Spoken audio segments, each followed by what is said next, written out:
नमस्कार मैत्रिणींनो, श्री स्वामी समर्थ। आज आपण बघूया आमच्या पुण्याकडची स्पेशल मिसळ असेल, पुणेरी मिसळ। तर त्यासाठी घेतली आपण भिजवलेली मटकी, मोड आलेत आणि एक बटाटा घेतला आहे। बटाटा हा ऑप्शनल आहे, तुम्ही स्किप पण करू शकता बटाटा। त्याच्यानंतर 2 मोठे कांदे कापून घेतले, कोथिंबीर आणि ही पुण्याकडची शेव पापडी, थोडंसं बेसन, अद्रक लसूण, लिंबू आणि आपण बघूया मसाला। हळद, कांदा लसूण मसाला, चिकन मसाला, काश्मीरी पावडर, धना पावडर, लाल तिखट। आता आपण मटकी उकडून घेऊया आणि अद्रक लसूणची पेस्ट करून घेऊया। आता आपण ही मटकी छान अशी उकडून घेतली आहे। मी एक बटाटा पण टाकला होता, तो पण छान मॅश झाला आहे याच्यामध्ये। आता आपण गॅस चालू केलाय, भांडं ठेवलंय। आता आपण टाकूया तेल, आणि तुम्हाला जर तरी जास्त पाहिजे असेल तर तुम्ही तेल जास्त वापरू शकता। आता आपलं तेल चांगलं तापलेलं आहे, आपण टाकूया अद्रक लसूणची पेस्ट चांगली खरपूस होऊन जाते।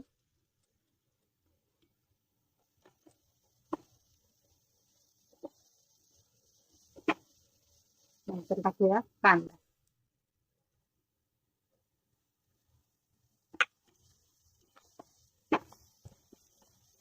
तर हा आपला कांदा चांगला खरपूस झालाय। आता आपण टाकूया सगळे मसाले चांगले भाजून घ्यायचे तेलामध्ये।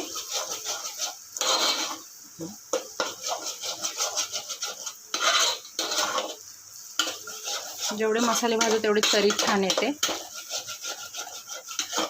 मसाला चांगला परतून झालाय, आता आपण टाकूया उकडलेली मटकी।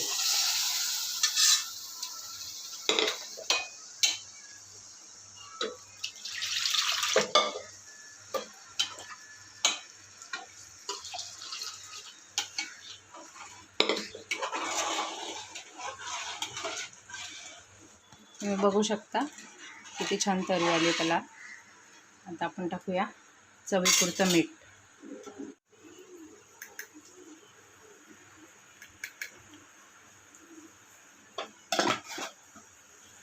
तर आता आपण बघू शकता याला चांगली उकळी आली आहे। आता आपण मगाशी 2 चमचे बेसन पीठ घेतलेलं, ते थोडं कालवून घेतलंय, तर आपण याच्यात टाकूया।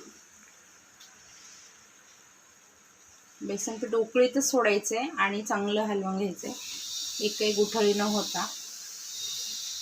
घट्टपणा हवाय तेवढंच तुम्ही टाका, पातळ ठेवायची असेल बेसन पण स्किप करू शकता। तर आता आपण बघूया छानशी मिसळ आपली झाले, तुम्ही बघू शकता।